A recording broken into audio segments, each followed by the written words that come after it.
Okay, I think we can probably start this show. Good thing that you didn't. Oh, the boss is here. That's right. All right, now, the key thing is this, as you know, there is a financial crisis on both sides of the Atlantic in our organization. And in the United States, the remedy is in process. We've been at it for a long time. And we've made some changes, and they're very dramatic changes, which I don't think you have knowledge of from the inside of what the impact of the changes are, and what the problems are which had to be overcome to make these changes. You will notice, if you look at the scores, that in recent weeks there's been a qualitative improvement in the income for the regions. And this is not accidental. We've been working at it for a long time. I've been at it since the end of 1999, when I was first able to intervene in the organization, because I was not allowed by law to intervene in the direction of the organization until that time, until I got completely off paper. So at that time I launched something with over a lot of objections and a lot of resistance.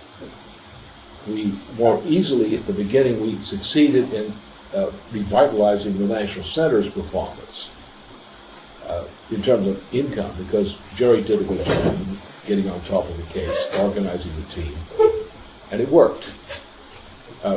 Over this period, you've had, apart from Philadelphia, and in a certain sense, the small local of Houston, you've had less than acceptable performance in virtually all the regions.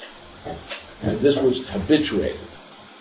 This was not because we had difficulties, we had entirely internal difficulties, internal organizational difficulties in the regions. There's not for any difficulties with the population and so forth. Yes, the population is becoming poorer, the possibility of income is dropping and so forth. But there was total resistance from 2000 on, especially total resistance to the reforms that I was introducing. Now, the reforms had several characteristics, and they involved, one thing was the starting of a youth movement. The youth movement actually started in the year 2000. It started because we had in California and elsewhere, in Sheldon, California, we had groups of youth, student youth, who came around as young adults who were interested in what we're doing in terms of my campaign. So it came as a result of the 2000 phase of my presidential campaign. We had a number of youth coming around, responding in point of fact to how disgusting I thought it was to have Clinton replaced by Gore. They did not want to drown in Gore, as the saying goes. So anyway, so we started then. Now what happened, you had, on the West Coast, you had Lenny was working on this there, also, of course, Housenfield, and also Harley. So they pulled together a group. Now what they did is they organized retreats, as in the hills, etc., outside of Los Angeles. And we'd have long sessions, which I would usually address, and then other people would also make addresses. So in this process, with this kind of discussion, we began to get character out of a lot of these youth contexts. It sorted itself out. So the more viable ones, the ones who were potentially more responsive, who would take more, not just looking for a free ride, so to speak, would come around. So we began to get a youth movement. Now, I designed the youth movement from the beginning on several principles. Now, the first principle is the most important, which I think probably a lot of people here have settled their own views on. What is creativity? One of our big problems we were discussing in Russia. In Russia, even some of our friends don't know what creativity is. They think it's some kind of a dangerous, evil thing that might turn against you. We want to have something you can control and beat up rather than this. They don't believe in creativity, because creativity is the difference between man and a beast. And the difference between man and a beast is the discovery of a universal physical principle, as typified, for example, by Kepler's discovery of gravitation, which many people teaching in universities today, teaching physics, will not accept Kepler's discovery. But this quality, which I've written a great deal about, so I don't need to elaborate too much on it here, this quality of discovery, of universal physical principles, and the same thing that occurs in competent direction of choral classical singing. It also can occur in the string quartet setting, because the same principles apply if the performers actually are performing what they are hearing in their mind and imposing that on the instrument rather than trying to play the notes of the instrument. When somebody tries to play a musical instrument, they ruin the music because the instrument has no intelligence. There may be intelligence in the instrument's design, but it's a stupid thing. It's almost as stupid as a green.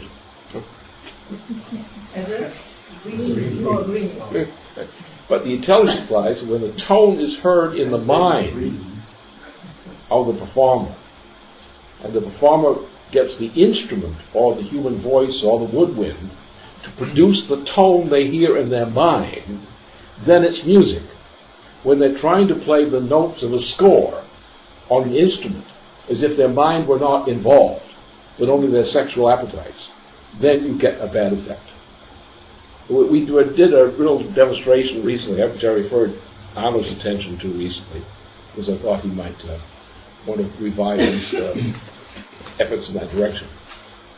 On the question of the Bach out of the fugue. Now, the fourth section of the Bach out of the fugue is essentially the reference point for Beethoven's Grosse Fuge. Now, the performance of this is not so easy. And for many people, it's impossible, particularly because they have a conception of what a Bach fugue ought to look like. And that gets in their way. So they produce noises which play the notes in the right places if they're lucky. But it isn't music. It's notes. The point is that in order to get this to work, take the fourth section of the Out of the Fugue, which you can demonstrate with a string quartet, that sort of thing. The point is, instead of playing notes against notes, you've got to play voice against voice. Now, in some of these cases, you have it in all string quintets, quartets of classical type. You have often a pairing of a coupling at different points in the process among different instruments. That is, two instruments may play one voice, and another three instruments, or for example, they play another voice. And the key thing at counterpoint is not to get so note related that you lose the music. And the music is the vocal line. So you have distinct vocal lines which are playing against each other, and suddenly this thing, which seems like a jumble of notes, suddenly now makes sense. And the way you teach this is that you've got to get this in the mind. You've got to get this tone placing in the mind. In other words, the mind must be able to hear something mentally and force it out through the singing apparatus or through the musical instrument, not the other way around. So this means the training of the mind. Now, the best training of the mind is to have a lot of people who are trained in bel canto exercises, Florentine bel canto, strictly Florentine bel canto, no compromise.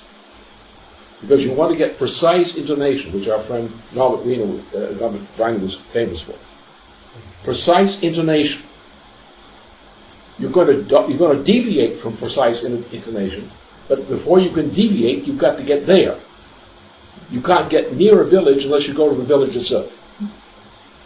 You're going to the outskirts of a village often and performing. Not quite the tone that seems to be written on the score, but something near it. You may darken or lighten or sharpen the tone as required. This is often required by language, all these kinds of things. So the way we found it works. And the problem is there's an absolute lack of consistent bel canto, strict discipline in vocal singing. Because that's the only way you get an inner sense of intonation. And remember Brian, the experiment we've done with Cremona with him, an astonishing precision in intonation within a single cycle. Call the tone, he's in within a single cycle at any point. Now this is normal. That's what it takes to make a great string quartet. That quality of precise intonation. Now, therefore, what you want to do with these singers is you want the singers to practice repeatedly, to concentrate largely on warm-ups. And it should be bel canto warm-ups, not group warm-ups, but working through each part of the assembly at a time. As John does this, for example, in the U.S. We've got people who have musical talent and training, and they function as leaders in following up on this sort of thing. Then we get our friend from Mexico up there, and he's very good on the voice. He has a few funny ideas about some other things, but when it comes to the human voice, he has remarkable insight. Rare, but remarkable insight. Okay? So therefore, when you put people through this process, you have something that occurs which to the outsider seems magical. When you have a chorus which is actually tuned and has learned how to sharpen or lighten the intonation at various points in order to convey a continuity of a vocal line, then counterpoint is no longer messy. And you can listen to the Amadeus recording of the Grosse Fuga. You get a sense of that. Then you hear somebody else trying to perform it. Other quartets trying to perform it. They make a mess of it.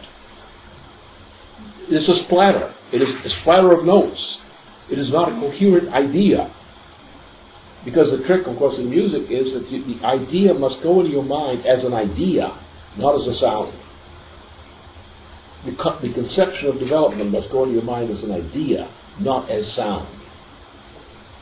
You can't make music by making noises, by making sound. It's something that happens only in the human mind. And the faculty by which this is done is creativity. This is this in-betweenness, which is what Wegener is famous for. It all performed between the notes. This requires rigorous choral training in a strictly classical tradition and in a strictly Florentine bel canto tradition, with emphasis on precise intonation. No sloppy, my independent way of thinking about it. It has to be highly disciplined, it has to be directed. Now, the individual person in a quartet can hear this. That any member of a string quartet can hear what they're doing. As Norbert used to say when we discussed how he would rehearse, he wouldn't say, let's correct this error. He would simply say, let's do it again. Because the memory of what they had just done is in their mind. When you say, just do it again, then they've got to locate what wasn't perfect about what they heard, what didn't serve the purpose. There was no need to say, do this, do that. That's for children. Among accomplished performers, it's just simply know there's an objective. The objective is sometimes called beauty in music. To get a line so that you don't hear the note. You hear the intention behind the note. So this is what we concentrated on. I said, okay, don't get into drama. I banned drama.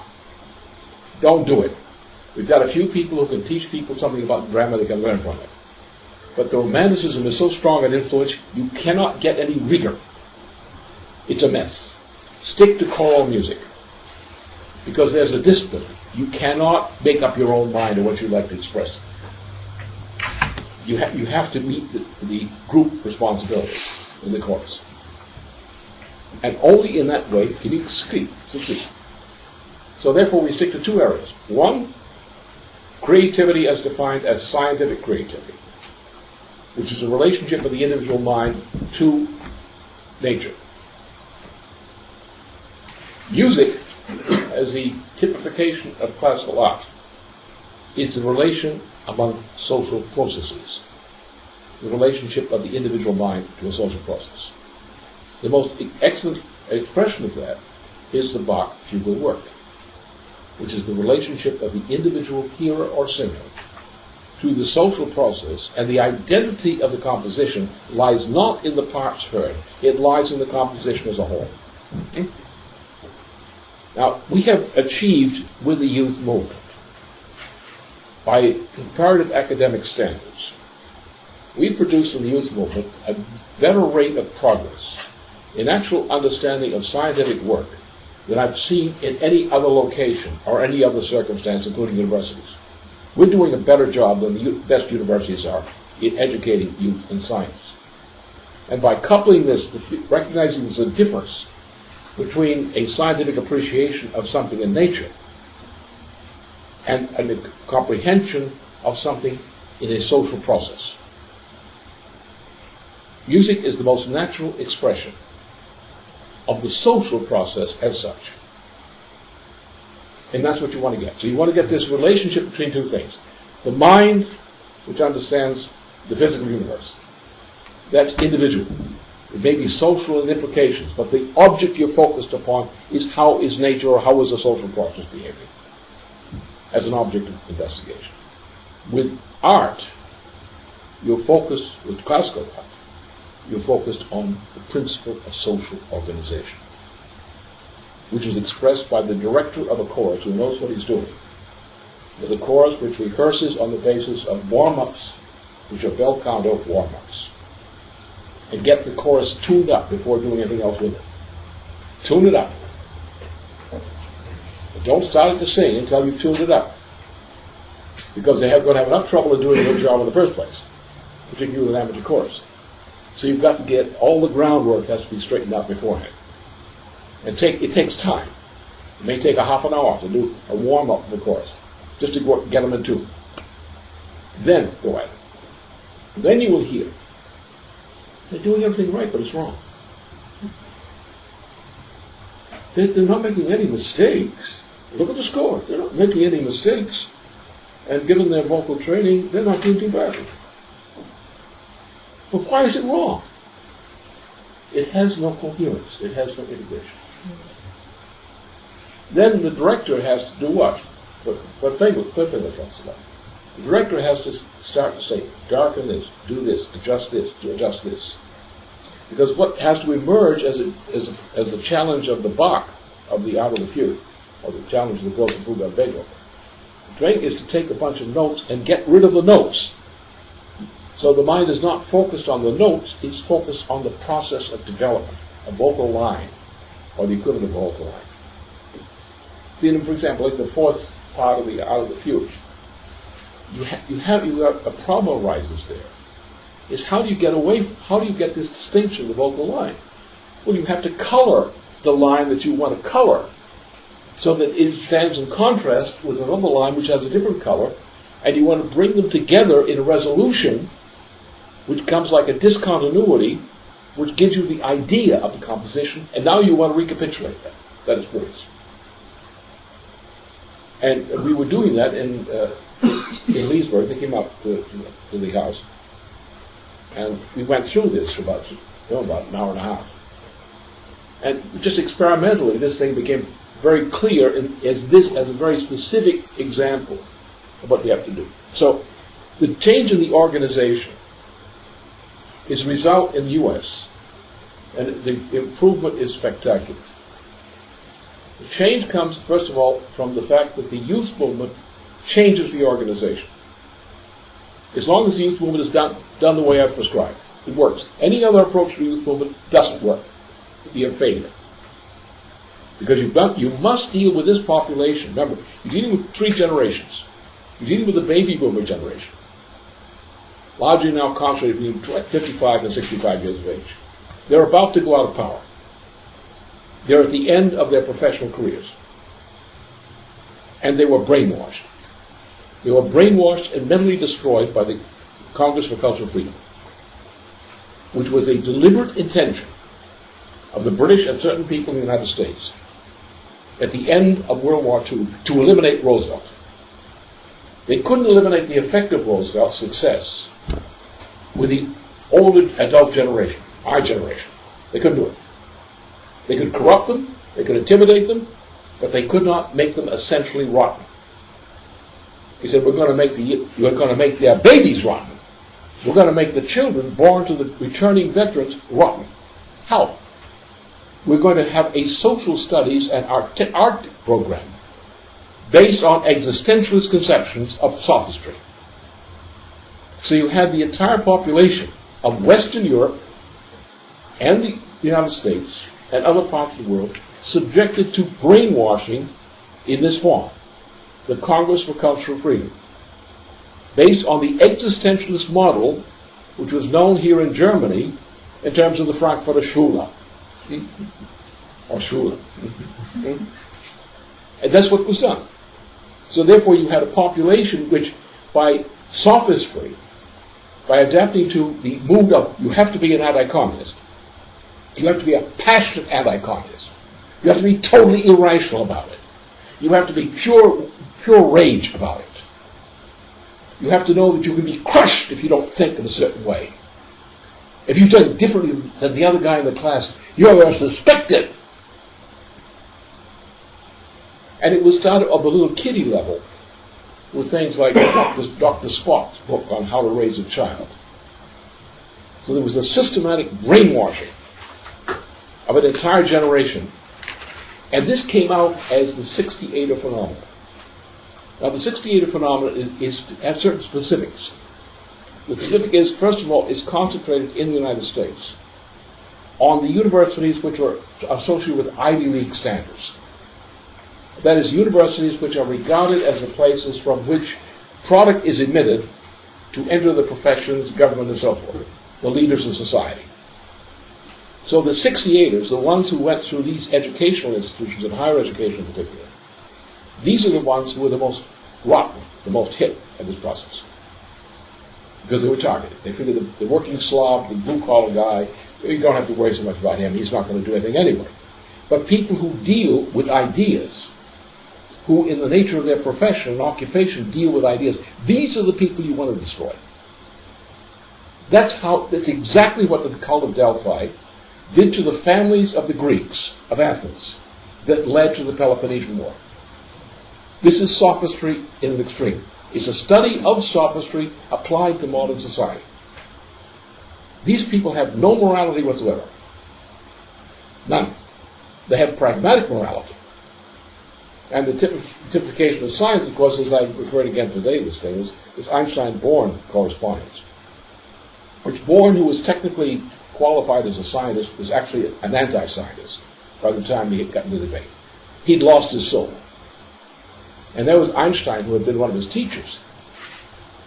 And he's on the other side. He no longer believes in the existence of principles.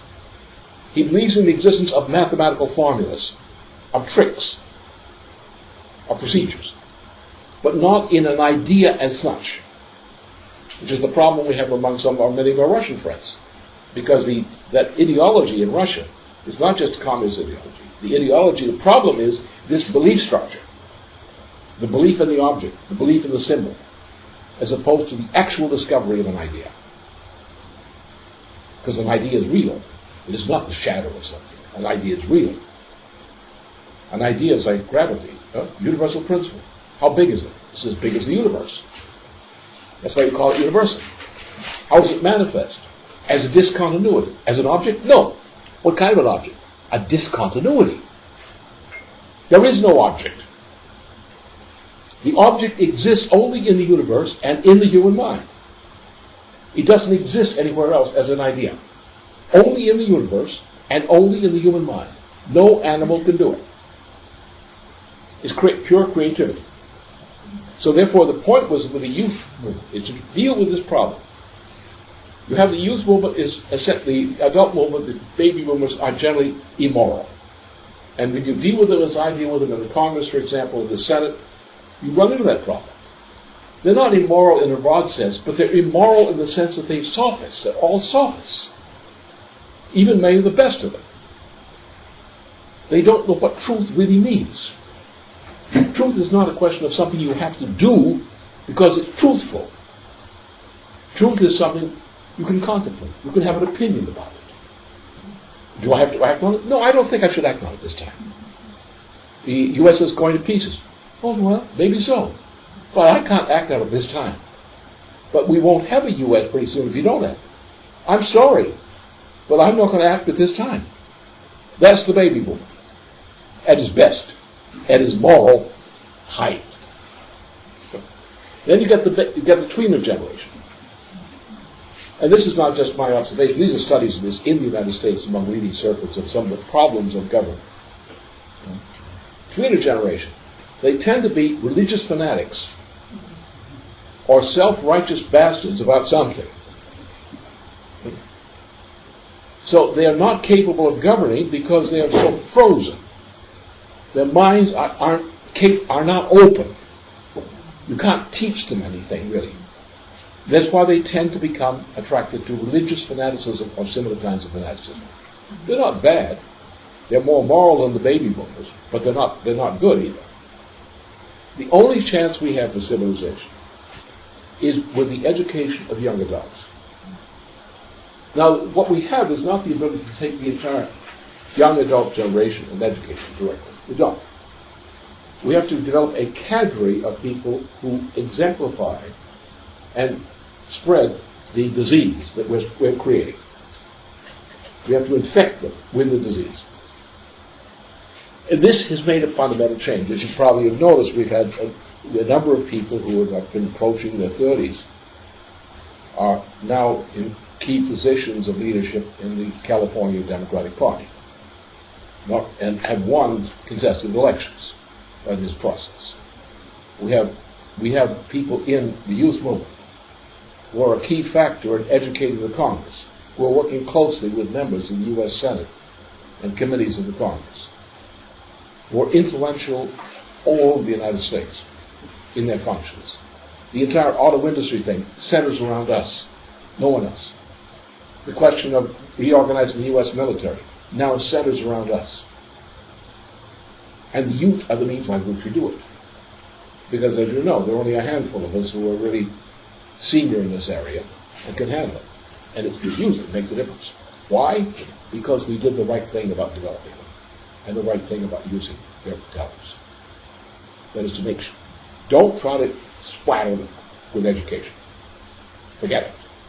Concentrate on the development of the creative powers of mind in these two areas: physical science and classical singing, choral singing. And the singing is important, but you must get the thing right. That is not right perfectly, but you have to go in the right direction, not misdirect.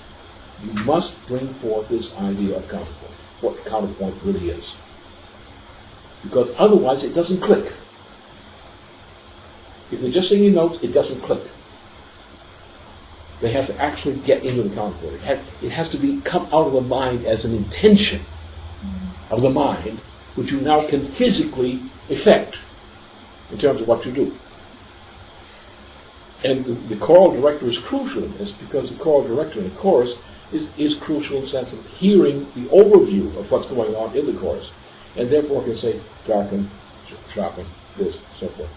And when it's done properly and they get the idea, then you have something which is a mess, suddenly becomes coherent and intelligible. It's not perfect, but you see the direction it's going in. It suddenly is becoming hearable as music, not as notes. And this development of the mind, because you're dealing with a social process and social relations and social collaboration, has to be complemented by the development of scientific capability.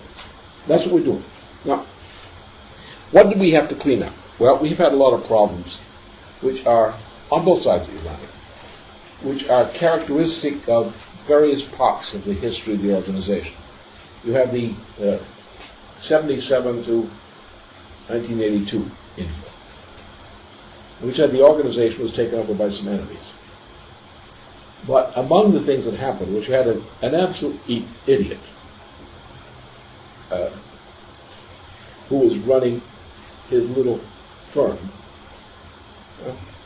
his computer firm, and the whole organization was enslaved to this computer firm. Now, what he was doing, and when I saw the records when I got back for the first time, to see it in 81, February, I looked at the records they gave me. And I saw this. Remember, I'm an old hand at this kind of thing. I used to deal professionally with dealing with bankruptcies. I dealt with them in Canada, I dealt with them in the United States, I dealt with them elsewhere. And I looked at this pile of paper they presented to me on their financial problems. It took me about 2 hours. I had absolute swindle, an absolute fraud, a credit fraud. What they were doing, Andy, in order to get work, would underbid. That means he was going to lose money on the job. Therefore, to keep the cash flow, he had to get more people working for his firm and take more jobs. He had to keep increasing the cash flow input to cover up for the fact that overall, his organization was bankrupt from the beginning. And that was one part of the problem. That's why it blew up. This thing was never profitable. It was bankrupt from the beginning. It was bankrupt in conception, and the bankruptcy was in the mind of the owner. Now, the bankruptcy was then shared by a guy who'd been taken over by the government, Costas. Costas had been involved in a legal case. He cut a deal with the federal government to get out of the legal case. He went to work for them against us. And he was controlling the organization of the United States while I was here in that period. So he and Tabaldos together began to introduce the concept of business organization. That we must have a business type of organization. Now, a business type in a political organization is not a business, it's a cult. Because political organizations are based on ideas, on the development of ideas, on the characteristics of the human mind. Business organization today is worse than it was years ago when I was dealing with bankrupt firms. And I dealt with a lot of them. I can tell you all about bankruptcy, because I was there and I had many clients who I had to bail out of bankruptcy. I know how it smells. I know what the disease is. And the disease has become worse in the present generation than it was in the previous generation. Because in the previous generation there was an element of reality. You had to produce something. In this generation of business, you produce bullshit. And you outsource it. So there's no physical criteria of truthfulness in the business practice. Now, an actual business doesn't function the way any of these business experts tell you, and Tabaldos is a perfect case of it. The entire organization was reorganized from 77 into 81 on this idea of the business concept. And you had refractions of it that Uwe and others went through here. What was spilled over the orders of how to run the organization here was being dictated from there by Costas and something. It was wrong. Since I was here most of the time in that period, I didn't see it firsthand, but when I got back and looked at these figures, I knew exactly what was wrong. It was wrong. You don't run a political organization as a business organization. You don't apply what are called business principles to run a political organization. Or you don't have a political organization. And if your income is depending upon your political activity, you're not going to get much income if you continue that way. And the problem was we had in the regions, we sort of killed it with the National Center, but even after 2000, in the regions we still had a sense that these were separate organizations, and a group of separate organizations with a certain structure are going to run the organization. And the organization kept dying as a result. The idea of structure and group leadership of that type was the cause of our financial problems. Because we could have cured the problems otherwise. And the problem was that when you don't have an open discussion of ideas throughout a political organization as a whole, you don't have ideas. Because ideas are based, like music, on the interaction of minds.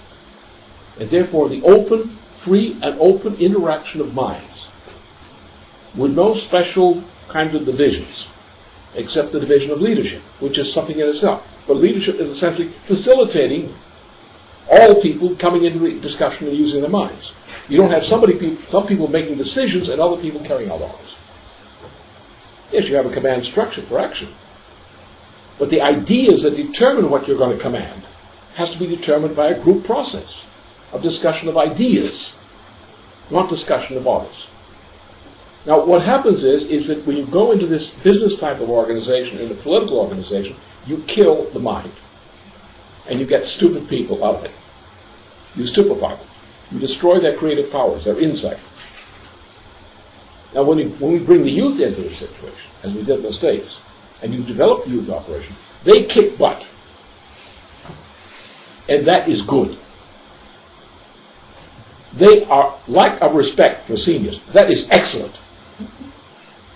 That is morality. They kick ass. That's good. There's right kicking of ass and wrong kicking of ass, of course. But kicking of ass is necessary. Just have to know where to aim the shoe. and at what time, on what occasion. Therefore, what happens is you have a process of intellectual stultification. Now, the reason we are able to change some of these things, I went through this, what I went through in the process in recent times. I went through a process in the U.S. of busting up the so-called group organization. I busted it up. We don't have a group organization anymore in the United States. We eliminated it. And the bankruptcy of PMR, the perennial bankruptcy of PMR, is an example of the problem. The worst mistakes were the idea of using PMR as a model of business. A print shop is a business is going to support the organization. It never works. And you can see what a mess they made. Every decision I've seen that they made in terms of general policy decision was wrong. And there were some legal problems there too, as a result of very stupid kinds of decisions. What PMRs collapse, actually because people were foolish enough not to take my instructions on the thing. In 1997, 1998, it actually went virtually bankrupt on the basis of a business decision, a so-called business opportunity. And they brought down our entire organization, its financial structure. Right? We lost our subscription base on which we had depended as a result of this piece of nonsense. And it was done as a business decision based on group ideas. Doesn't work. The way politics work is, yes, you have to have organization. But the organization has to be based on ideas. The ideas have to be involved in a social process in which everybody is involved, which everybody has access to knowledge of what the decision process is. Because what are you trying to do? You're trying to get a scientific view of politics, a scientific view of the task before us. What does that mean? That means that you have to have the concept of universality. Truth involves the notion of universality. Truthful behavior involves the participation of everybody in the process of determining the policy. That doesn't mean they make the policy. It means they must be participants and be influential in criticizing and dealing with the policy that is made. Then it's their idea. It's not the order they're carrying out. Carrying out orders is the way to die. Right? The idea of an elite that gives orders, you win that way. As I know, I started from nothing. It started from me. Good. The way you deal with organization is with an appeal to reason. Reason involves the creative powers of people, trying to stir them up and challenge them. We succeed. Now what's happened is the youth have accepted this. The youth movement in the United States. And here where it's younger, the development is not as advanced as it is in some cases in the U.S., so there's some extreme talent. And the same process has to happen here. It is the youth generation, the young adults, as they qualify as part of a young adult movement, that has to be the conscience of the actions of the organization and is the major way in which you deal with the population in general. Because the population doesn't trust baby boomers. Even baby boomers don't trust baby boomers, which is their smartest quality. Ready to cheat. They don't trust tweeners. The favorite youth person phrase for a tweener is asshole. They don't like them. They're highly opinionated and they're usually stupid. They're hard to deal with. You have to deal with them. Some of them are nice people, apart from these disqualifications. Well-meaning, but they're not efficient. The tweener generation is not capable of leading a survivable society. And the hope is entirely the youth, and people know it. We get a response to youth that you will never get from anybody else. You want to run a political campaign? Get youth in there. Don't get somebody who looks like a baby. Don't bother. You're not going to succeed unless they're a distinguished person. Won't work. The people know that the youth, young adult youth, represent the future of humanity. Politics is about the future. The present is already unspeakable, so let's talk about the future. And the function of youth is to inspire and lead people into a sense of the future. Their very existence is that, because they are the future. Most of us will be dead in less than a generation. We'll be out of activity, of heavy activity, in a shorter period of time. So what the hell are we doing? The baby boomer doesn't believe in the future. That's one of the problems. I believe in the future. Some of us believe in the future. We've dedicated ourselves to the future. Now we come up, the future is, got bad news for you. It's not much longer. So therefore, the future is what you're doing with the younger generation to whom you can pass the baton. And when people see you doing that, you have the ability to persuade them. And what do you do? Well, what are you going to do? Answer. Do you represent the future? Do you care about the future? Young people who are in their 20s are looking at 2 generations to come. Possibly 2 generations of hell, or 2 generations of something good. They care about the future, because that's what they have. They're emerging from childhood and adolescence into the future. Is there a future? The baby boomers try to pretend they're losing the future.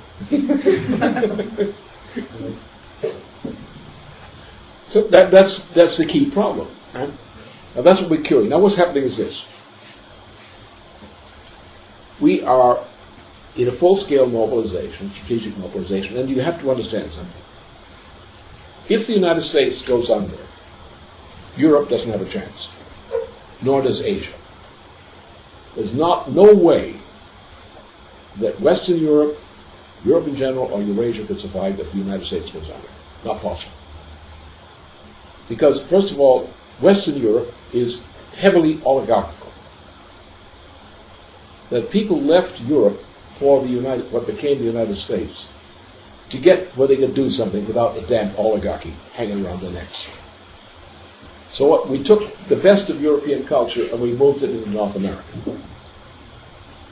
where it could express itself freely. It means when you come from the United States and you come into Europe, you get this, you understand why people left here and went to the United States, or what became the United States. When you look at the history of how this thing developed in the United States, you see exactly that. There were new ideas developed in the United States, even in the English colonies in the United States, important ones. Major discoveries. Franklin was a world leader in science, for example. Winthrop, one of the founders, and his family in Massachusetts, was one of the world leaders in science in that period. These were people who left Europe to found a new republic, where they could take the best of Europe and express it in a place where they didn't have a stinking oligarchy hanging around their necks. And that's the problem. Europe does not have a stable presidential system. Europe is governed by central banking systems, which are the real government. The elected government, the parliamentary government, is a farce as an instrument of government. A parliamentary government will be destroyed fatally in any serious crisis by its very nature, particularly if there's a central banking system that it's submitting to. The euro is a suicide pact for Europe. Every day the euro exists as a system, Europe is committing suicide. The French government is now committing hara-kiri. It finally found which way to use a knife. Okay? The British government is blared out. It's finished. Italy has no government at all. It's called the new government. This is accepting reality, that there is no real government in Italy, and not likely to see one for some time to come. Eastern Europe is worse off economically and has less hope for the future than it had under the Soviet rule of the Comintern. Look at the conditions there. It hasn't got a chance. It's lost the physical ability to recreate itself. Poland, they say, absolutely hopeless. The other states of Eastern Europe, hopeless. They're doomed. Unless something comes to rescue from outside them. Russia has secured a certain kind of stability, partly because the rest of the world is such a mess. Not because they were such geniuses. There is talent in Russia. But it's not that. It's that such a big sucking vacuum exists in the rest of Europe. That Russia's desire to grow and recover is highly a positive force relative to what's going on in Western Europe and Central Europe. So that's our situation. It has to come from the United States. It will not come from Europe. The ideas that we represent in Europe, or represent in the United States, are essentially European ideas. But this is the extension of European civilization as was proposed by who? By Karl Nicholson Cusa to cross the oceans to find a solution for the problem which could not be found in Europe itself.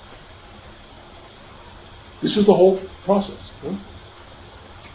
People left Europe because it was hopeless decay, not only because of the religious wars of 1492 through 1648, but because of the British government, what the British government became, because of what the French government became, because of what happened in Europe generally. So the difference in the United States and Europe is, first of all, we have a republic, at least a constitutional republic.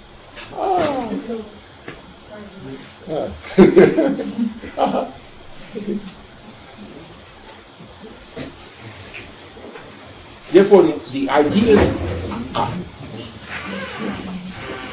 You're ready.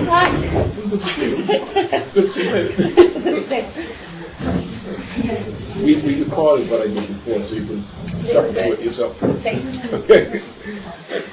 So, anyways, the point is, what you have to do with perspective is you have to see it this way. The future of the planet, presuming we succeed, is going to depend upon the development of a concept of a federation of Eurasian states, of sovereign Eurasian states. And according to all the news, if Europe goes under now, China has no chance. If Europe goes under, India has no chance. Asia in general has no chance. So therefore, and if the United States goes under, nobody has a chance. Because this planet is now in such a situation with over 6 billion people, and with the destruction of the economy which has occurred in the past period. You cannot sustain a population of 6 billion people on this planet under the present trends.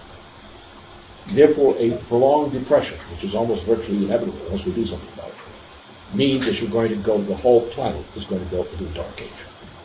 You look at the situation in China. China is making progress. But China's progress stinks in some respects because it's not dealing with the problem of poor people and infrastructure. China is not producing Chinese products.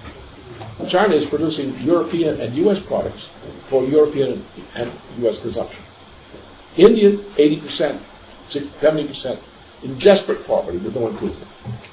Oh, there are possibilities. We have some people in India are now taking seriously the idea we pushing years ago about a network of thorium-powered high-temperature gas-cooled reactors from 100 to 200 megawatts and up.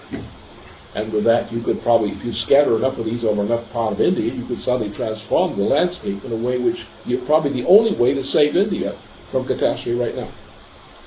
Because the water sources are out, everything is out. Without some high-powered technology, there's no hope for India. This is a possible solution. But without international cooperation, this is not possible. Europe is a garbage heap. Culturally, intellectually, morally, every other way. It's been destroyed. The greatest destruction of Europe came after 1992. It came with the fall of the Soviet Union. Caused a collapse of Europe. Why? Because Europe did it to itself. It shot itself in the head. With Maastricht and similar kinds of policies. And the people went along with it. The ruling class went along with it. So that's the problem. So now you have a situation that only if we can make a change in the United States can it work. Now, why? First of all, because we're Americans. Because we represent the highest level of European civilization, in somewhat battered and tattered form from moment to moment. But we still have a sense of a nation-state power. We have a sense of a nation-state rather than a damn parliamentary piece of garbage. And the fact that we have a nation-state government rather than a parliamentary piece of garbage is the big difference. Because the oligarchical picture here, when you look at all these magazines and publications in Germany, what do you see? The thing stinks of oligarchy. Oligarchical mentality. France has a lot of oligarchies. It has the oligarchy of the Bourbon oligarchy, and the Fronde included. It has the oligarchy of the Napoleonic aristocracy, so-called. Then it has the outright scum called the radicals.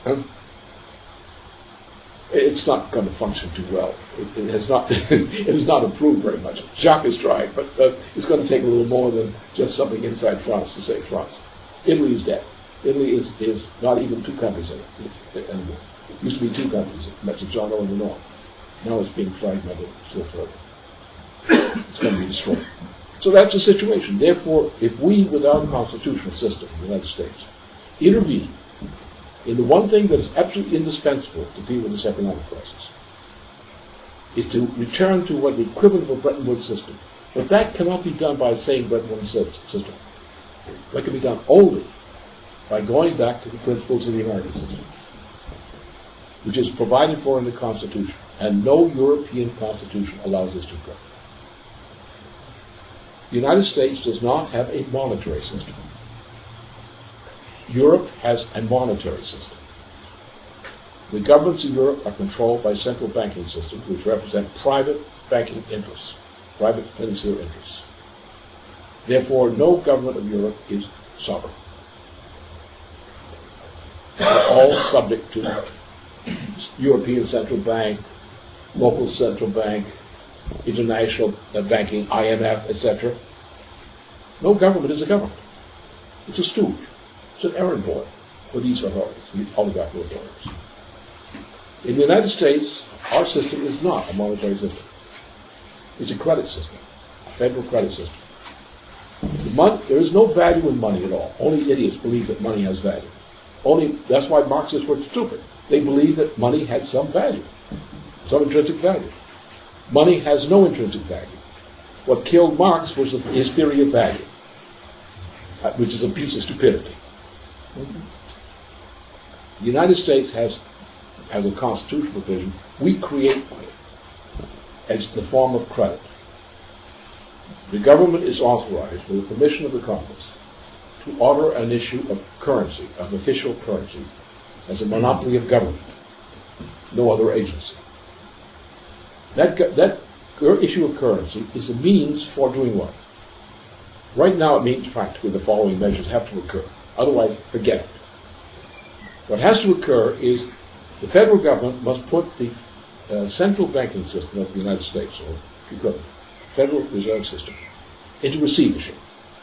The Federal Reserve System is essentially, well, a government partnership, is essentially a consort of leading financier interests through banks. So the Federal Reserve System on the underside is controlled by banks, private banks. Actually, the Federal Reserve System, through the private banks, controls now the government. If the government asserts its authority when the banks go bankrupt, or declared to go bankrupt, then the government takes the Federal Reserve System into federal receivership. How does it function? Well, we just take it over in bankruptcy. What do? Well, we go to the Congress and we have a program for long-term capital investment to raise the level of production, employment and production in the United States through large-scale infrastructure projects and other means. There's largely 25 to 50-year investments. We then authorize through the Congress an issue of hundreds of billions of dollars of credit by act of Congress. This credit is then managed using the Federal Reserve System taken into receivership by the federal government to capitalize large-scale projects, which we build industries, or as the key thing we've done, of course, is this business with a section of the auto industry. 2/3 of the so-called auto industry is being scrapped. But it contains the machine tool sector, which is the only burst capability of the U.S. economy. It's the most important burst capability in the world. It's concentrated largely in the auto industry with some extension into the aerospace sector. This is the machine tool capability. This is where science is turned into product. We need nuclear plants, hundreds of them. We need to rebuild the river systems. We need to rebuild a lot of other things. We need to rebuild the railway system. Right? These things then generate, by the credit being applied to these long-term projects in essential infrastructure, you create a drive. Now, then what kicks in is what happened in Germany with the Credit Anstalt for Wiederaufbau. As these projects move forward, they generate income and they deposit their income through the banking system in which they work, like the Credit Anstalt. This additional credit deposited and generated by production now becomes additional capital. So you're trying to convert this, increase the turnover of financial capital through this process. This means that you now go ahead with other projects, largest projects, new projects. And if we do that, then we say we're going to change the IMF. We're going to take it back. It's bankrupt too. Every central banking system in Western Europe is bankrupt. Why not take it over? Okay, you take over the IMF and turn it back into a Bretton Woods model system. Now we get countries that cannot, by constitution, create credit domestically. They still can create credit in another way. That other way is called treaty agreements, long-term treaty agreements. You have the basis for that in Europe right now in terms of, say, relationship with China. This relationship, say, Germany, Russia, China is a good example of this thing. You're talking about long-term development that's required to change the character of the China economy. It has to be done. It's doomed if it continues to go the way it's going. It's got to change more so that China is producing more products for China and less products for the world market. Therefore, it has to change its character of industry to produce Chinese goods for Chinese, and for others as well. But the emphasis has to be that their own internal national economy is the bulwark on which the whole economy is based. This is going to require a lot of assistance in capital goods. This means cranking up Western Europe, in particular, cranking up Western Europe and Russia for development and production of the goods which is needed to transform China, or to transform India, and so forth. So therefore you have a prospect for 50 years ahead of agreements which will change the character of the Eurasian mainland. This is a very secure business, because if you are producing more wealth, if you eliminate this inflationary nonsense, you are producing more wealth per capita, per square kilometer, you don't have any problem with your economy. You just keep going. And you'll never run out of tasks. The universe is wonderful. It's designed so you never run out of work. You always have a job waiting for you if your government is intelligent enough to make sure you get it. That's the direction. So the United States has to be the spark, political spark, which makes possible the action which otherwise would not occur on this planet to save civilization.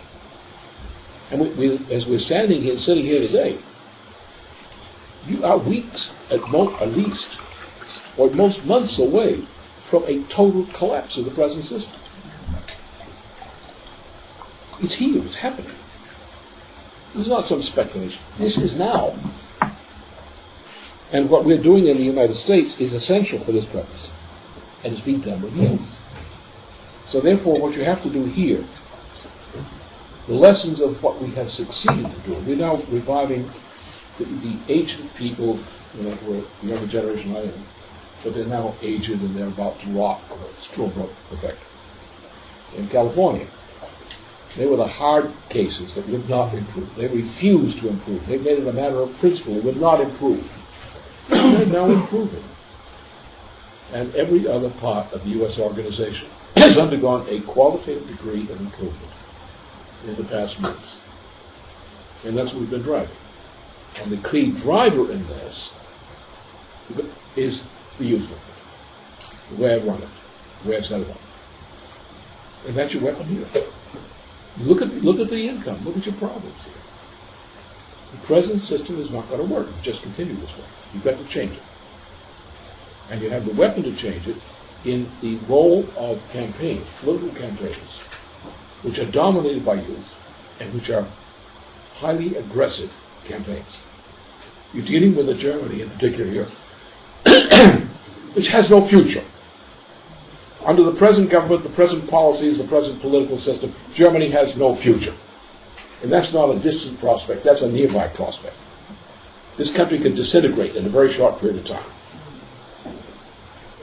So therefore it has to be changed. Who's going to change it? The CDU?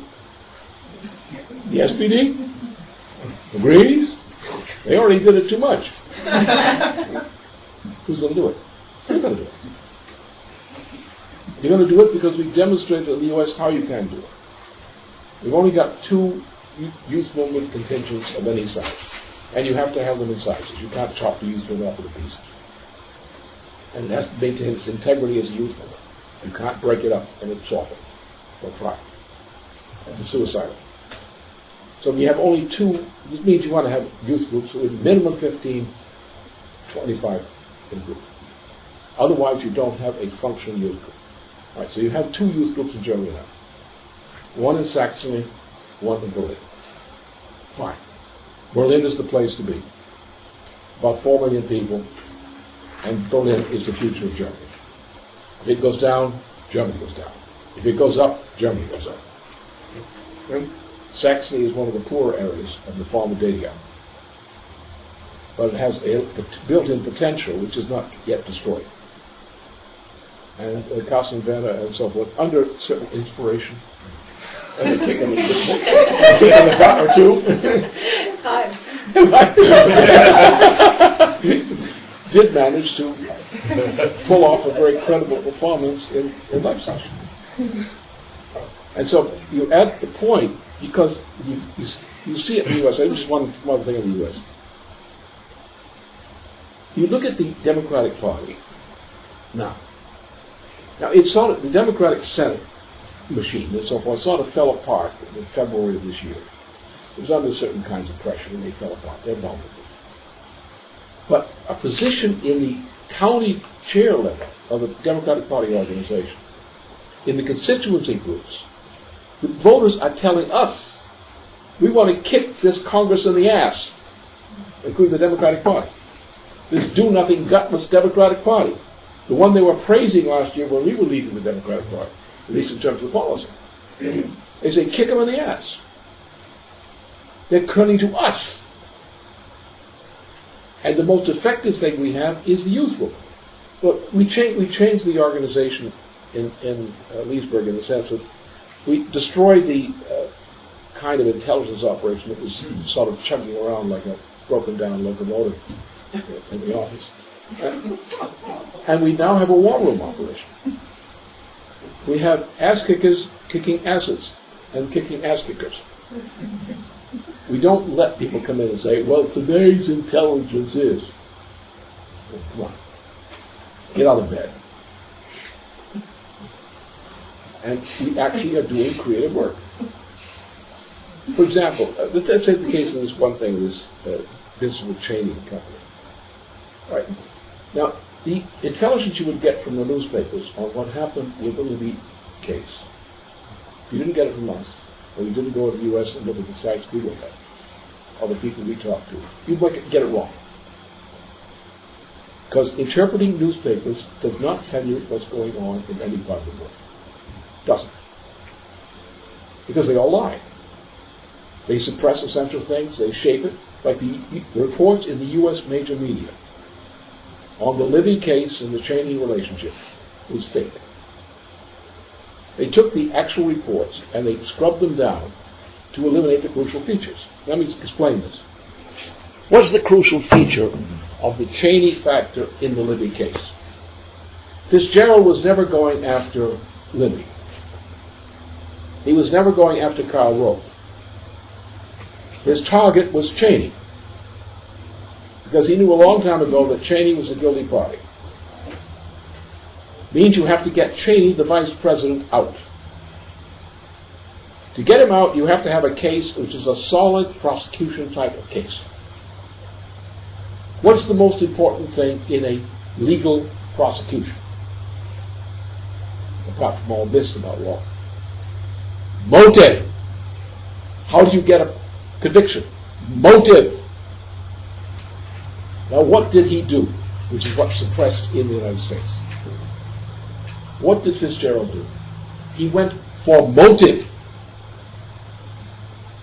What was the motive for the unveiling of Joe Wilson's wife?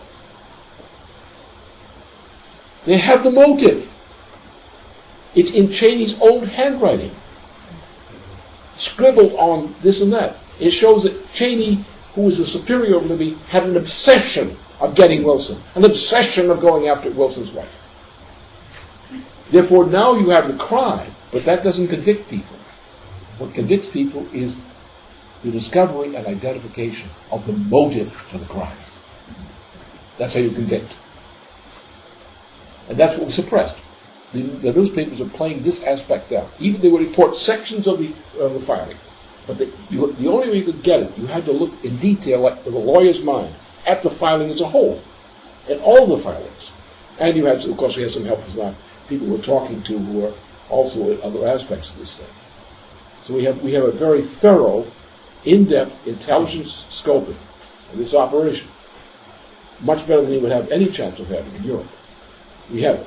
We have it because we have an organization now, a war room type organization, which enables us to amplify what we were capable of doing earlier. Huh? And also we have the fact we have youth who are going into the Congress. We don't do it just by ourselves. We have whole teams of youth working in the Congress. And they're competent. They're smarter than most congressmen. They know more than most congressmen because we've educated them properly, and they've educated themselves properly. They're intellectually alive. They're not brain dead, as many people in the older generation tend to get these days. So that's the key. And the key here is to get the same kind of effect here. And the way to do it is take political campaigns, election campaigns. That's your key. Because that's when the voters treat you seriously. If you're not running an election campaign, you have very ephemeral contact with the voters. If you're running some kind of election campaign, they listen to you. If you're young, they'll listen to you much better than if you're older. Don't get bald. You'll lose voter support.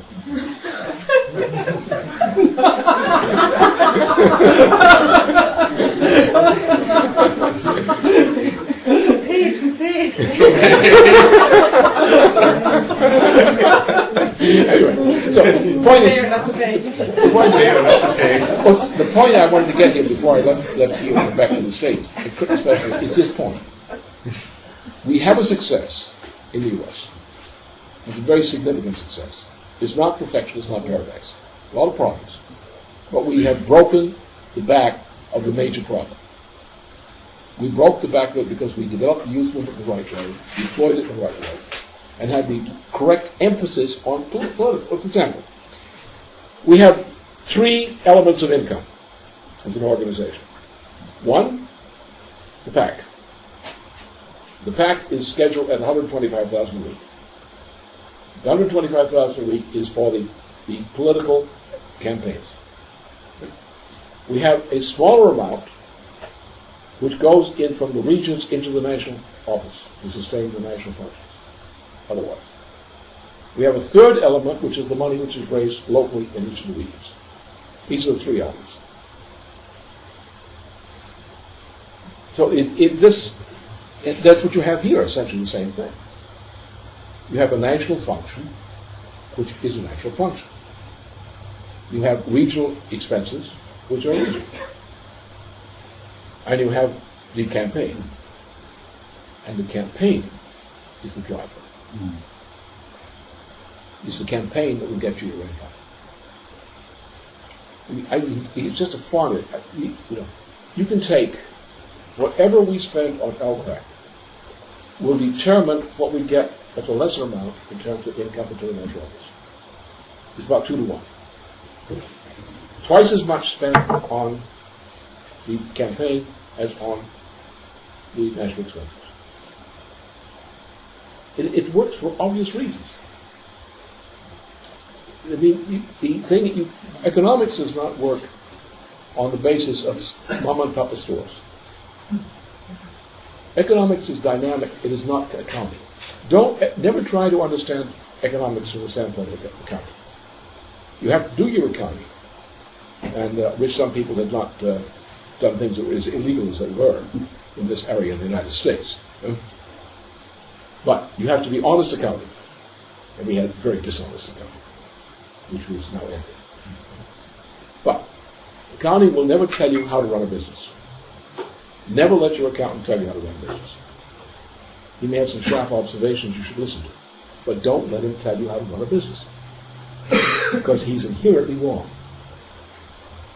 The way to run a business is from the standpoint of production. Producing. How does it work? The actual economic process is dynamic. Everything interacts. In our case, it's the relationship between the PAC activity, which is our principal political activity, and the national functions and the regional functions. The balance and the task orientation has to be defined accordingly. And what works is not what you can sell. Buying and selling is not the secret of running an organization such as ours. What's important is ideas. Are you putting forth ideas? Are they the right ideas to move a population? Otherwise, you're wasting your time. And you're wasting the time of people you're trying to raise money for. Therefore, you have to concentrate on ideas, concentrate on discussion of ideas, increase the activity of discussion of relevant ideas, increase the general participation of the entire organization throughout in a common discussion of ideas.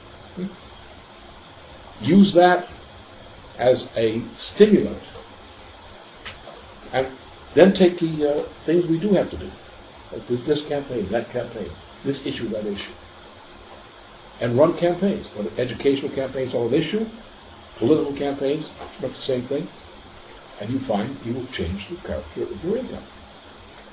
My concern, on the other hand, is seeing what I see here. And if the change doesn't occur, as it would happen if we didn't make the change in the U.S., you've got a disaster on your hands, a building disaster. So forget all this, usual business-like kind of operation. Yeah, run a neat business, do straight accounting. Be careful how you do things. But don't try to run it on advice from business. I remember this, they had this bunch of assholes across the river over there. Yeah. The business school.